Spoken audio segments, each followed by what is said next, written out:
think oftentimes you'll hear people say community. Well, we just need to get the community together. Well, who are you talking about? What organizations are you talking about? I mean, we often will do, relationship mapping, right? Or community map, like who's doing what where is something that I think people assume that exists. It doesn't. I'm Meg Carney, an outdoor and environmental journalist, and this is the Outdoor Minimalist podcast. Thank you for joining us so that together we can create a better outdoor space as we recreate. This last week has been a doozy, and the news cycle is, quite frankly, pretty insane. I just want to say that it is possible to be too tuned into current events. So I hope you've taken some time this week, this weekend, whenever you're listening to this, to unplug and get outside. Something that we've always done on this podcast is have conversations. And conversations are, in my opinion, the backbone of revolution. If you're confused or concerned about the current state of our government, just know that there are things that you can be doing every day to change the course of history. And sometimes it's as simple as having a conversation and listening to historically marginalized voices within your communities.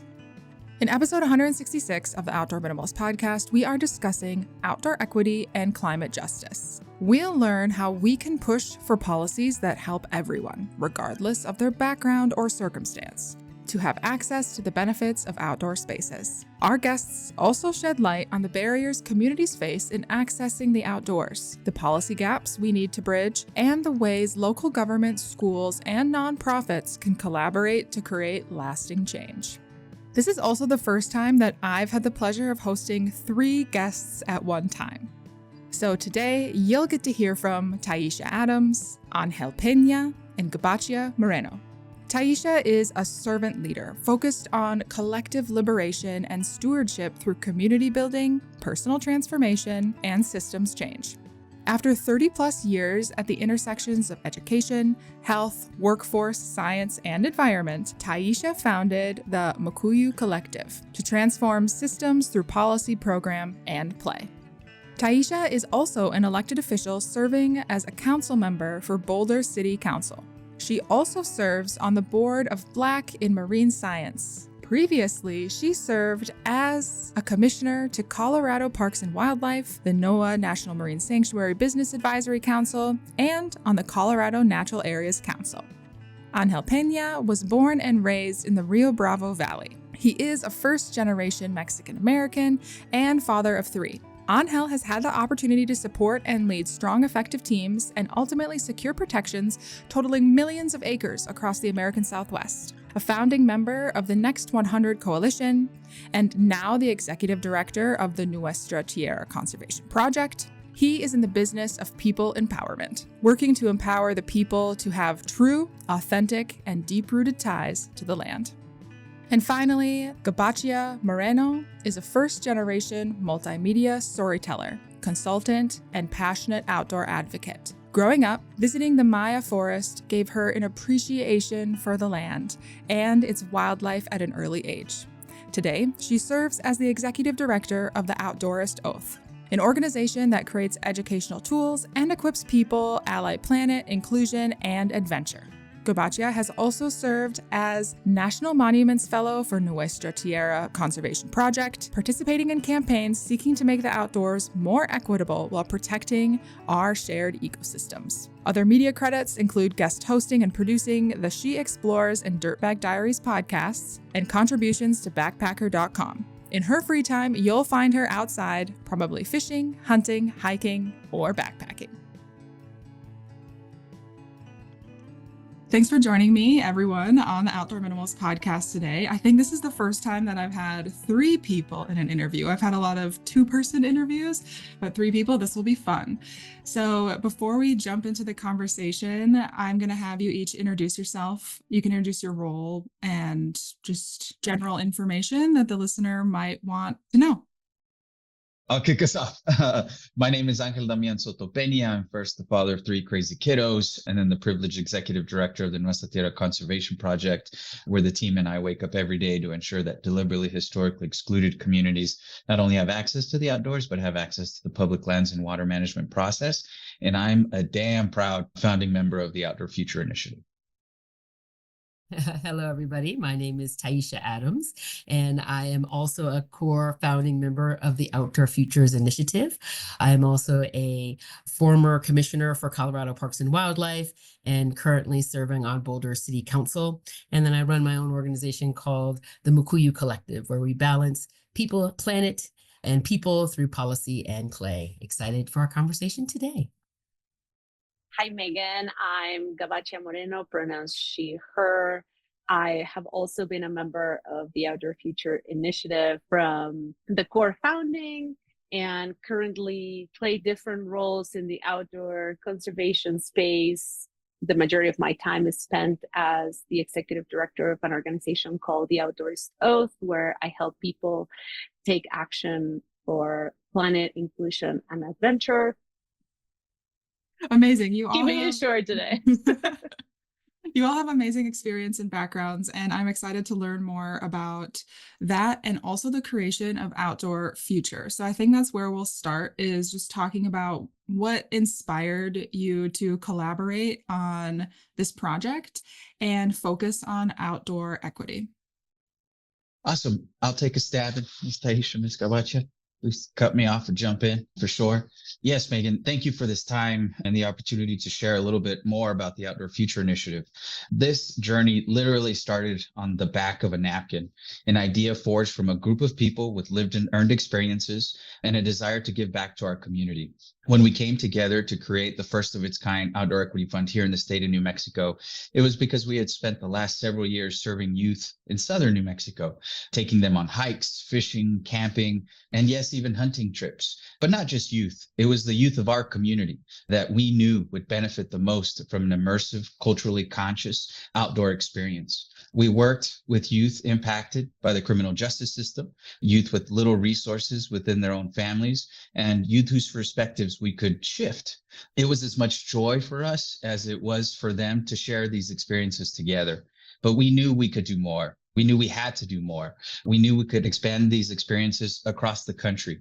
And if it wasn't just us, but a whole community of teachers, mentors, elected officials, outdoors men and women and adults across the country who could have the funding and support to recreate and create these experiences and memories with their own communities and families, we knew we could really move the needle forward. This is when we worked to raise our gaze and thought, what is that next chapter? What is that next step? And so that's when we pulled together the Outdoor Future Initiative, leaders from across the country who have been eating and breathing this work in real ways. And we created the Outdoor Future Initiative. Future, because we know everybody in DC loves a good acronym. We gave them one heck of an acronym. Future stands for Fund for Underrepresented Tribal, Urban, and Rural Communities. And this idea was not created by politicians. It was created by us, those who live and breathe the outdoors and knew the transformational experiences and power that only the natural world can deliver. And so now we've been together for 3-4 years, maybe. Time is flying, but success for us is resolute and hasn't shifted. We remain committed to continue to create opportunities for our kiddos and the next generations to lead and to not only be at the table, but to be at the head of the table so that we can really work collectively to redefine the 21st century of conservation. And the Outdoor Future does that every month, 12 months in a row and a couple of years in a row. The work continues for sure. So this is kind of baked into your ethos and everything that you do, but how does Outdoor Future ensure to incorporate diverse voices and lived experiences into its initiatives and decision making? This is Taishya. As Angel referenced, this is an initiative that was grounded and started from those of us who have been on the margins, those of us who have been denied access, whether it be transportation or safety or geography or accessibility or gear, whatever the issues are, we know them intimately. And, again, to be able to center those on the margins is really what brought me into the work. When I got the call, I answered enthusiastically once I realized that this wasn't about saviorism. Oh, we need to save these poor children. No, this is about reconnection. All of us come from legacies that have nature-rich experiences. We are used to being outside and having to play and love and laugh, and to have that denied has really, we know what it's like to have decisions made with us not in the room. And so, not only in the design of the core team, recognizing geographically, ability level, racially, ethically, but also recognizing that every year we're recognizing there's more gaps. Oh, wait, we don't have this group, or we don't have this, or, there's always this eye of continuous improvement. We're never saying, oh, we've got the group and this is the group, the end, but recognizing that we always need to expand and evolve and really do better than those who came before us by breaking down those barriers. Gabaccia, do you want to talk a little bit about our bylaws and the work that we did to codify the things that we are saying to walk this talk? Right. As well, something that I wanted to share just from my perspective is that this was the first space that I came into where we were not trying to incorporate diverse voices, because the founding team was all made up of diverse voices. So diversity is in the fabric of who we are. And so all our decision-making processes have been led, have been established, have been devised by diverse voices. That is not to say we encompass all the diversity that there is. And a question that we continuously bring up for ourselves is, who is missing? Who do we need to invite to this table? And how do we do it in a meaningful and equitable way? Something that I appreciate about being part of this coalition is that we practice what we preach from the inside. The reason why we've been working together for so long before even introducing legislation is because we've taken our time to really develop those equitable processes from the inside out. So how have we worked together in relationship with each other versus as a transaction? Which is what the current systems have taught us, right? To be transactional about how we work together. And so we've been really pushing against that and turn this coalition into a relational space. No, 100%, Ms. Gabaccia. And I'll never forget, Ms. Taishya, it was probably a couple years ago now, and Megan, we took like the first year, but before we even started putting pen to paper on the piece of legislation, we took a full year of calling each other in, sharing laughs, sharing tears, because this was going to be a piece of legislation that does not only move the needle forward for the country, but really provide perhaps a new way of doing business together. And I will never forget one time Ms. Taishya told me she saw all of us in a couple of years, like talking on panels, just about the time and effort we put into creating connection before diving into the content. And most proud of sharing the tears, calling each other and calling each other out, sharing laughs, and really having that be the foundation that then we built off of. That has just been exciting stuff. Yes. Yeah, that is exactly why I was excited to talk to you guys on this podcast today, because of your focus on equity, connection, and relationships in all of those different arenas. And I do want to talk a little bit about some of your successes that you've had in such a short period of time, or it feels like a short period of time to me. It may have felt very long to you guys, but it seems short. And so It's felt like both. It's felt like both, long and short. Yeah, totally. You've had some successful outdoor equity grant programs go through and the National Outdoor Opportunity Fund. So do you mind expanding on what those are and how they kind of encompass that vision for outdoor equity, and how the lessons that you've learned can be applied in other areas and other states? I'm talking a lot, so please cut me off over there, colleagues, for sure.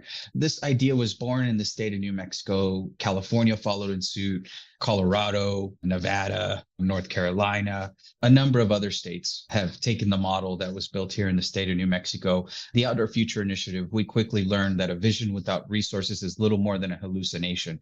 And so it was more of an idea of how can we really support these communities who are trying to do the good work. And so we found ourselves able to to lead at the national level to not only incentivize other states to create their own outdoor equity grant programs, but also provide them with the solution when it came to funding. And so that is what the Outdoor Future Initiative has been focused on 100%.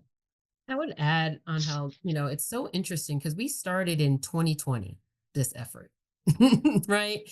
And, Totally. when we started, I was serving on the Commission for Colorado Parks and Wildlife, and the state of Colorado, there was a coalition, a state level coalition trying to create a Colorado Outdoor Equity Fund based on work from New Mexico. So I was in the middle of this while this opportunity came. And, at the beginning, because it was like, okay, we have one, New Mexico has one, California has one. I mean, is this really needed at a national level? We always knew the demand was there. But as we've watched the codification of these grant programs in California, in New Mexico, in Colorado, the demand has exceeded far beyond. I think the demand in Colorado right now is $60 million. We only have $3 million to give.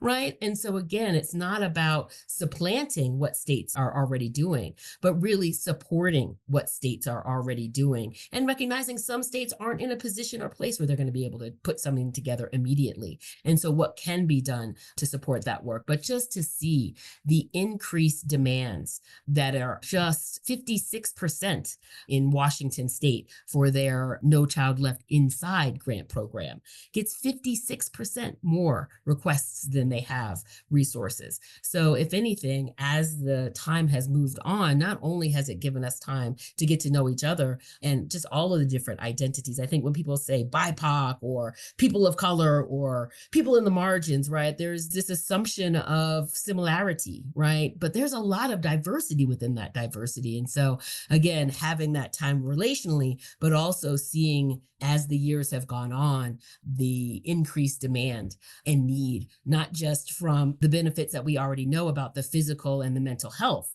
but we also need our young people and their families to build those relationships with water, with soil, with air, so that they can be better advocates, right? To ensure that future generations have access to clean air, clean water, clean soil.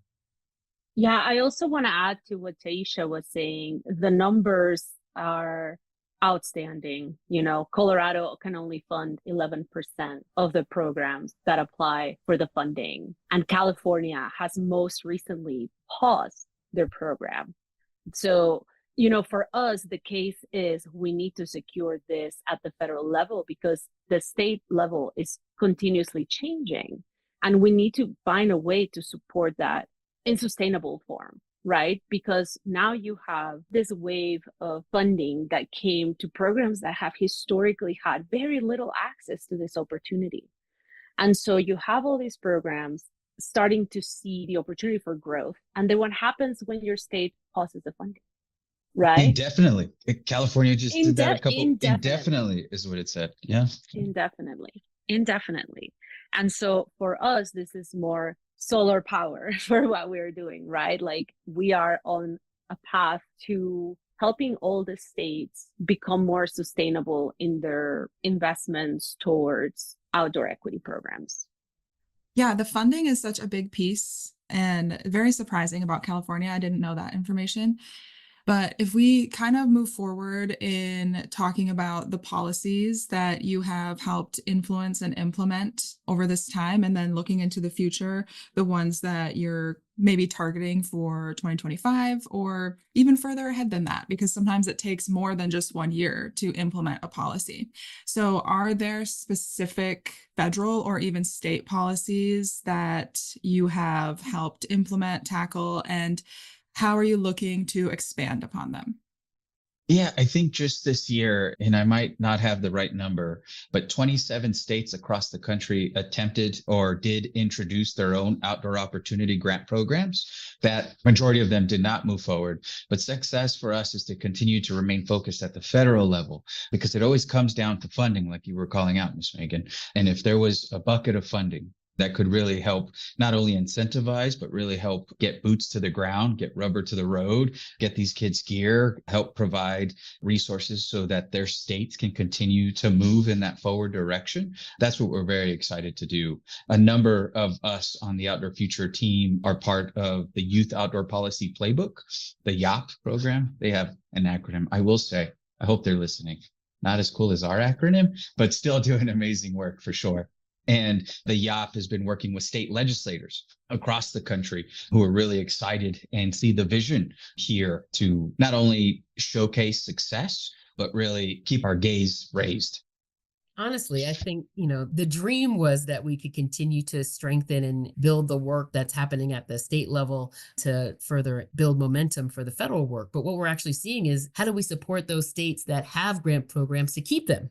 I think that's really, been the nature of the work, certainly last year. And as we looked at 2025, our team has really been talking about how do we work collaboratively with those across who are working at the state level so that there is stronger alignment with efforts at the state and the federal levels.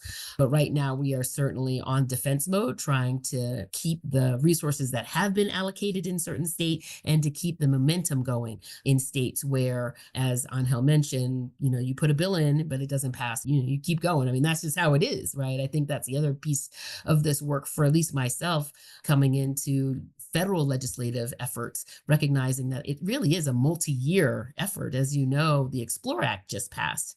They had been working on that for 10 years, right? And so to your earlier comment, Megan, we're not just looking at 2025, but we're really looking, to the future, right? Of what are our needs as a community, as a nation. I think we have some big question marks, but those question marks in my mind are opportunities, are possibilities. Perfect that your name is Outdoor Future. Seriously. Oh, I did forget one thing though, around other specific federal policies that we're looking at. And we're noticing some opportunities in the workforce development space. Yeah, good call. Yep. There's some real, again, as we are transitioning away from toxic extraction and towards more regeneration, I think there is opportunities for this Outdoor Futures initiative to more strongly align with workforce development, particularly when we're talking about climate resilience. Yeah. Adventuring plans on your calendar? Remember to grab your Lava Linens travel towel on your way out the door. Founded by a mother-daughter team, Lava Linens crafts durable, luxurious travel towels as a more sustainable and better performing alternative to microfiber and cotton towels. Powered by flax, hemp, and Tencel, they're designed to be by your side for years to come. Use the code Outdoor Minimalist for 15% off your next order. So this relates to everything that you do and all of the programs that you're working on. And I'm wondering how your organization helps align with broader climate justice efforts and outdoor equity. You spoke a little bit about that at the beginning, and it's maybe a big question, but I feel I have full confidence that you can answer it. Well, I would be remiss if I didn't bring up the incredible Parker McMillan Bushman, who leads Summit Action. And I believe it's in its 6th year, but it's a convening that brings together outdoor recreation, conservation, and environmental justice. And it's moments like those where I'm like, I've been going since the beginning, before I started with Outdoor Future. But when I started with Outdoor Future and then started going to Summit, I was like, wait, there's a whole other component around outdoor equity that aligns beautifully with environmental justice, for example. So, if you're a frontline or fence line community, always, living next to some kind of plant that is bringing toxins in the water, into the air, reclaiming the outdoors is absolutely going to be critical. And what we have found is some of the organizations that we've had the opportunity to work with, including one of the projects I got to work on, we're actually balancing outdoor recreation and stewardship, right? So that it is, yes, we're going to ride bikes along this creek, but we're also going to check the water quality of this creek to see the sediment levels or what, right? So that it's not just, this is our playground and we're going to play and then we're going to leave, right? But really changing the mindset of, this is not our playground. for humans only, right? But this is wildlife and wind and everyone's playground. And how do we better share? So I do think that this outdoor equity effort aligns very closely, not only with environmental justice efforts, but larger climate efforts around, increasing air quality, water quality, soil, those issues. But if anything, I have been excited and grateful over the years to move away from this, me, mine, our, to really, this is ours, us, we mentality. And I think that's even a disruption in the outdoor industry, right? Which used to be much more like, this is my epic summit. And now it's, Totally. whichever way you want to be outside, you want to have a quinceañera at the park, you are an outdoor person, right? And again, just validating all of the ways that we're outside. But I didn't want to go too far out of the question around the broader climate justice efforts. But again, outdoor equity is a critical anchor to that. And if anything, for those who don't see that connection, that's our responsibility to make sure that translation is there. If I can expand on what Taishya just shared, I think something that has been very clear to us from the beginning of this is that we protect what we love. And the more, start them young, get them to love nature as early as we can. We know that access to nature provides all these benefits that are personal, that are collective, supports healthy communities. And so by investing in youth connecting to the outdoors, we are directly investing in climate justice, because we're not only going to protect what we love, but we're going to look towards those solutions that Taishya is talking about, moving into a regenerative world, right? A regenerative system that supports all living things. And who's going to be here for that? Not me, right? This work is really not for us. It's to ensure that following generations have access to these relationships so that we can have this world for as long as we can. I used to have a colleague here at Nuestra Tierra. And here at Nuestra Tierra, we really dive into the policy and the advocacy space. And we were working on a specific public lands campaign. And politics, well, gosh, politics is politics, right? And my colleague once asked me an amazing question that I'll never forget. She asked, can you imagine a world where every young person got and had the opportunity to experience the outdoors? And Ms. Gabaccia, I butchered your quote, so please correct me if I'm wrong, but it really shifted the way I think about this stuff, right? It was a strong, simple question, and one that I'm very excited for the outdoor future to be taking on in a real way. Like, what would that world look like? And hopefully when we succeed, we will succeed. And this takes time for sure. Anything meaningful does, but hopefully one day we'll be able to answer that question. And Ms. Gabaccia, do you remember your quote? I know I butchered it, but it's something like that. Yeah. No, it was just that. It was like, imagine what the world would be like today if every adult would have had the opportunity of connecting with nature as a child. And you all know, and I know, that there are a lot of barriers to that specific thing, to achieving everyone having access and everyone being able to be outside as a child and growing up in those environments, and even as adults moving into those areas and participating in those activities that you want to participate in. And so I do want to spend a little bit of time talking about the most significant barriers that maybe you've observed or that you feel are in outdoor spaces today, and how policy gaps might be influencing those. It's funny, Megan, I can only think of 3 barriers. No, just kidding. Just kidding. That was a bad joke. There's hundreds for sure. Want to go down the list? I mean, I guess we only got. I'm gonna go with my largest barrier that I can think of, and that is the fact that we do not have a representative government at any level, whether it be at the city, the county, the state, or the federal level. If you look to see, who is that person representing, typically they are not. Those of us with marginalized identities have yet to be proportionately represented in the decisions that are being made as a government. And I say that as the only African-American, the only non-white person serving on Boulder City Council. White Europeans are the majority of our city, but they certainly are not the only people that live in our city. And yet I'm the only non-white one to make decisions about our city right now.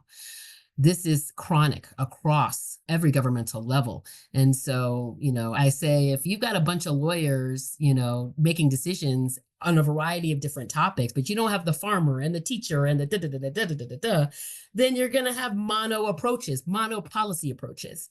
And so, again, the lack of that, or the continuing efforts to fulfill the dream of our democracy to have representative government is still elusive, but certainly one that is going to be at the forefront of our minds over the next few years. Other barriers?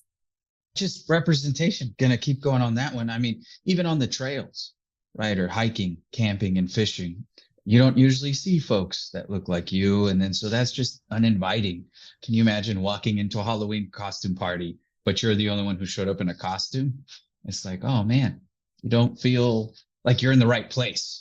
Right. That, Angel, I would Yeah, add on please. staff as well on our natural resource 100. Yep. organizations. Right. I think Dr. Dorcetta Taylor, her initial work, and now Green 2.0 has been taking over that annual transparency report, but we're seeing a decline in racial ethnic representation at the leadership level, at the board level, at the leadership level, not only in the nonprofit space, but at the governmental levels as well. And so again, it should not be surprising, right? Because to Gabaccia's earlier comment, right, people care about what they know. And if I'm representing people that I don't know, that I don't have a meaningful relationship, then the decisions may not land in the ways that I would hope that they would land if I really did know them. Absolutely. And I think, to expand on that, but also tying it back to climate injustice is part of that underrepresentation. Climate injustice is a barrier in itself because people of color disproportionately live near oil and gas facilities, which means they're in very polluted areas where being outside is not by default the idea of fresh air that we all have when we think about getting outdoors, right? So when that has historically not been a safe space for you, why would you go out of your way to try to be there, right? And then we get into infrastructure and accessibility, lack of transportation, economic injustice, right? Lack of resources, access to gear, being able to support taking your whole family to a national park and pay entrance fees, pay campsite fees. And we've seen this recurringly, that the park system or our national monuments or our public lands continuously add fees to mitigate over visitation, right? And every time they add a fee or they raise a fee for something, I think about, so now you're just saying, if you make this much money, you can't come here. And so it's all interconnected, even though we can create all these categories, right? Like representation and media, infrastructure, accessibility, social and cultural barriers. There's a little bias and exclusion in the outdoors, even though there's been a huge movement and it feels like marketing is becoming more diverse. You still get out on the trail and people look at you weird if you're hiking in jeans.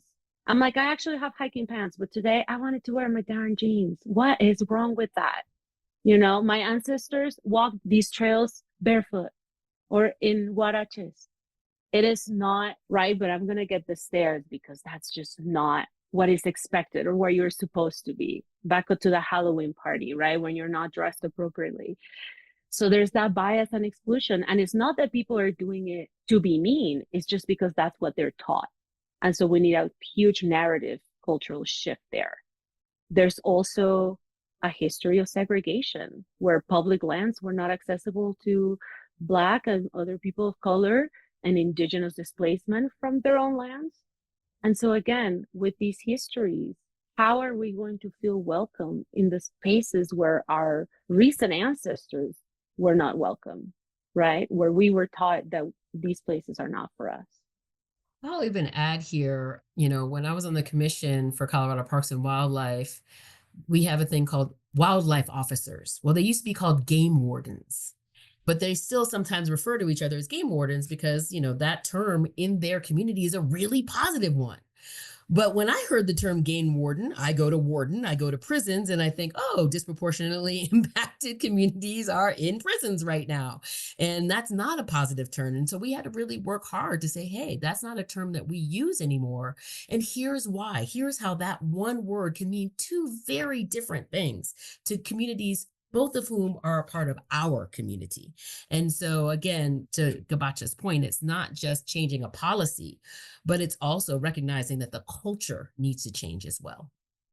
I've got one more. I'm sorry, Megan. This was a loaded question. I got another one. I mean, just being born and raised here on the frontera of the United States, Border Patrol's real, and they walk around fully armed, ready to go to combat.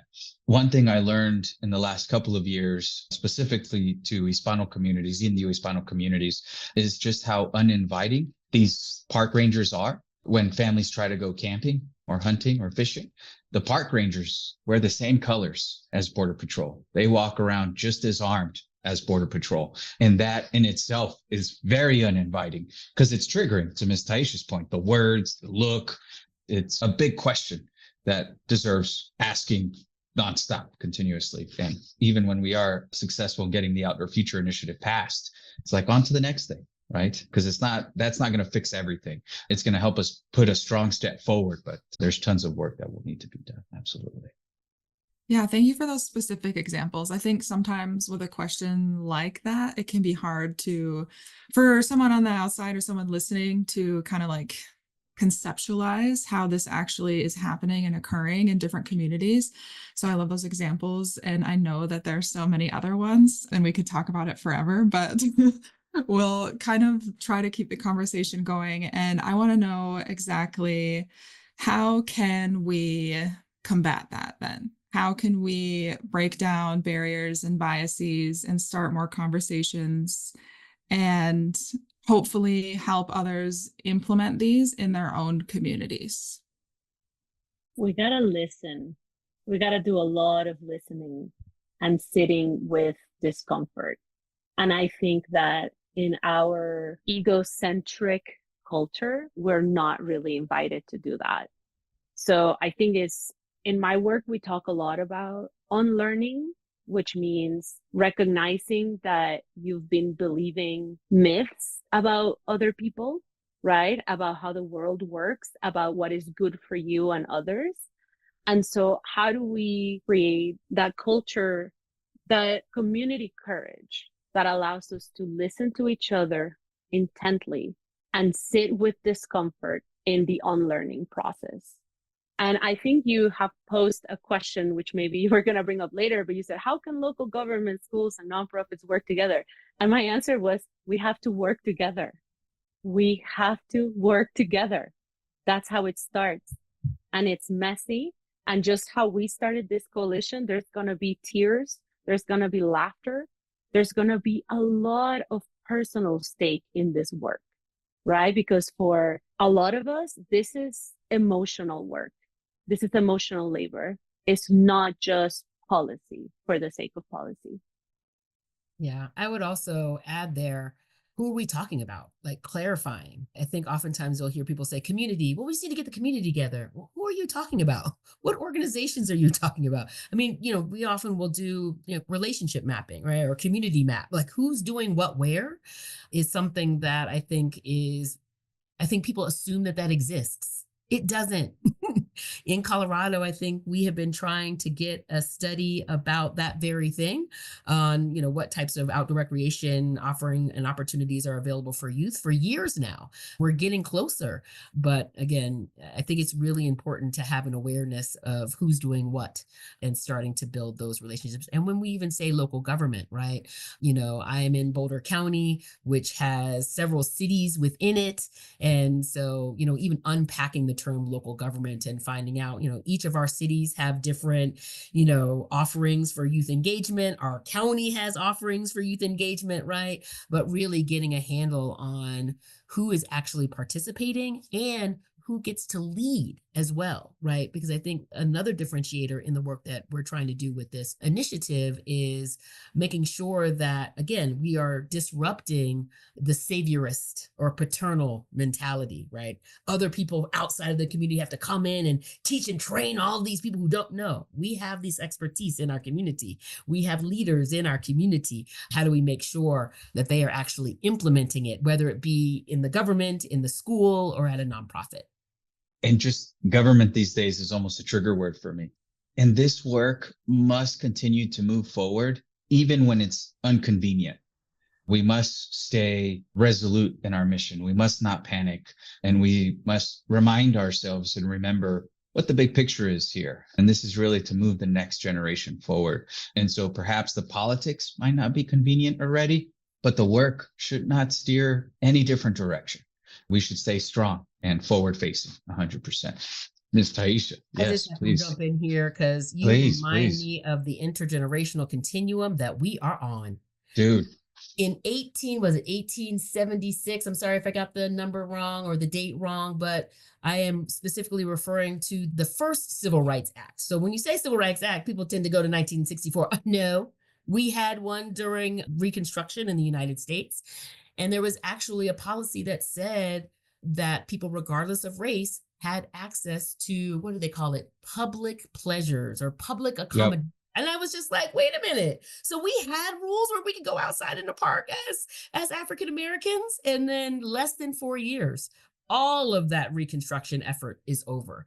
So again, I just want to remind us as we look to 2025 and into our current administration, our next administration, that we are on an intergenerational continuum, that we actually have been here before. How can we learn those lessons of those who came before us and, use different tools and that build on that wisdom and that knowledge? 1866, does that sound? Yes, I'll never forget it because you called it out in a room of wildlife. And I was like, wow, gonna remember that one for sure. Yes. Yeah, no, it's so important. Dude, all day. But even going back to the outdoors, the other thing that I love about the work we're doing is it's not to say, as I was saying before, go out to play, or go out to learn about this work thing, but also go back to learn about our culture, the cultural heritage of being out there, of the songs and the, movement and the engagement. It's just, as we are looking at, I'm also been in education for a super long time, the highest rates of mental health issues and challenges, our children are struggling right now. Educator after educator is telling me already, it's only day 2.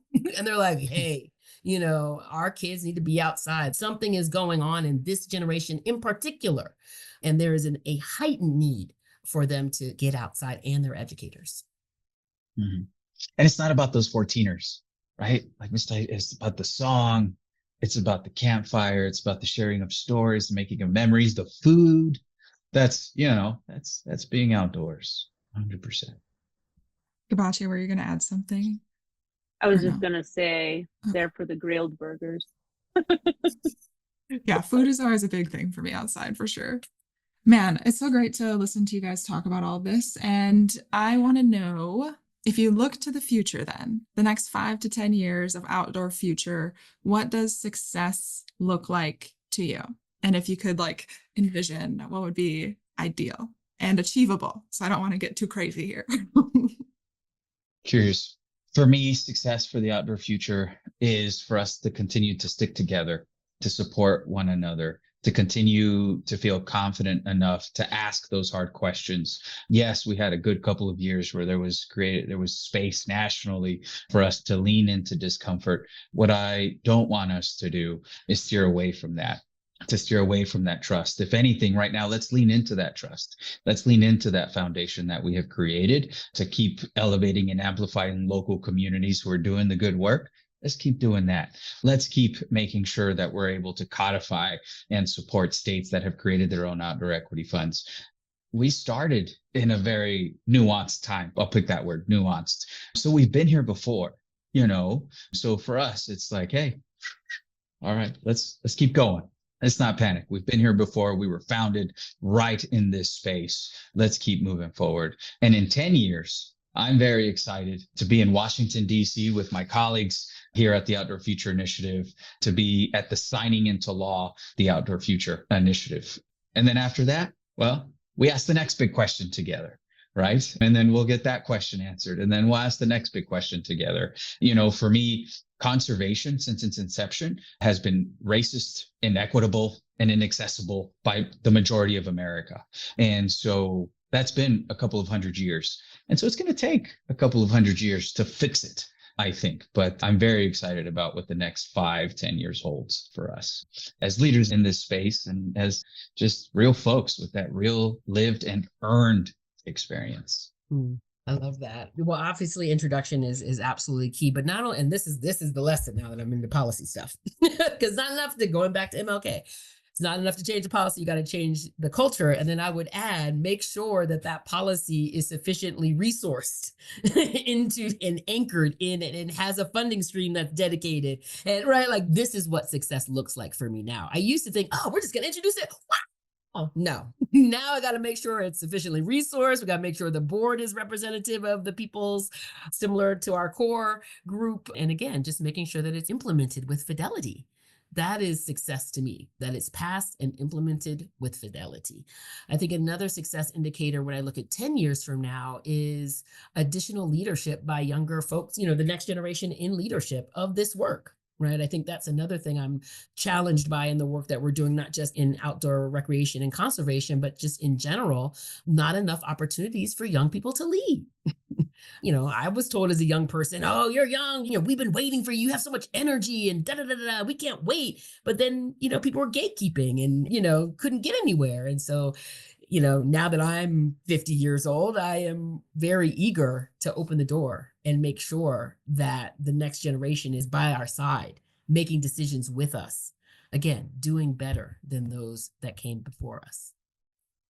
I will echo what both Angel and Taishya said, and I would add as a result of that, I can also see outdoor youth programs becoming stronger, being able to support their workers better, which is another gap that we've identified in this work, so that all of these programs that create so many benefits for the youth are also creating the benefits for the people that are running them. Because what we often see is that we're so dedicated to this work that we do personal sacrifices to show up for it. And we know everybody who is invested in this deserves to have a living, a dignified living, deserves to retire, right? And so for me, that's the full circle of equity, that the people that are leading these programs are as well resourced and reap the benefits as the people that are receiving the programs. And like Taishya said, that it is well funded, right? So just creating that sense of security in this space for everybody who is involved. Well, I hope to see all of that to come in our future. We're working on it. If listeners want to become more involved with your efforts and support all of the wonderful initiatives that you have and are pushing forward, what's the best way to support Outdoor Future? I have to jump in as my executive director hat on. Just a vision without resources, little more than a hallucination. And even if you don't have the time to jump in, truly ensuring that your core founding team is resourced to be able to continue the fight is giant. I might pass to Ms. Gabaccia for just other ways of becoming part of the team. Join our listserv, join our webinars, help us ask the next hard, right questions, follow us on social media. Yes, everything that Angel said, we are growing our coalition. So I would invite everybody to go to outdoorfuture.org and click on that partners tab and figure out where you can take part of this movement, because we cannot just do this by ourselves. It's going to take everybody, right? It's going to take us all working together. And in addition, I'm going to say, look up who's doing this work in your community, right? How can you support your community directly? We often underestimate the power of that. Who's in your backyard doing this? Volunteer, donate to them too, right? Uplift their stories, tell more people about them. yeah, it's going to take all of us. So I hope more Outdoor Minimalist listeners will join us as partners. Thanks for listening. And if you like what you hear, let me know. Leave a review and be sure to subscribe so you never miss an episode. You can find us on Instagram at outdoor.minimalist.book, on YouTube, or subscribe to our weekly newsletter at theoutdoorminimalist.com. For even more updates, other educational resources, and to help build an outdoor community with the shared goal to create a better outdoor space as we recreate.